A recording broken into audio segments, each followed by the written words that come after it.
میتونی با کمتر از 100,000 تومان برای خانوادت یه پیتزای بزرگ درست کنی. درست کردنش بی نهایت راحته و خیلی هم کیف میده.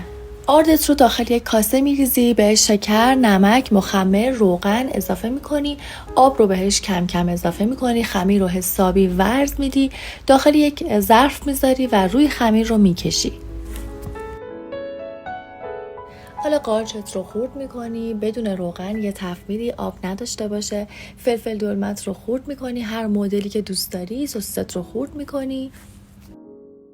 خمیرت تو این فاصله آماده شده. پف خمیرت رو میگیری، خمیر رو با وردن باز میکنی. تو این مرحله میتونی این خمیر رو به 2 قسمت تقسیم کنی برای پیتزا، ولی من کل خمیر رو یه پیتزا کردم. تو میتونی اگه بخوای نازک تر بشه خمیر رو 2 قسمت کنی. مثل ویدیو همه چیز رو به ترتیب روی خمیرت میریزی و میذاری داخل فر. پیتزای خوشمزه ما آماده است.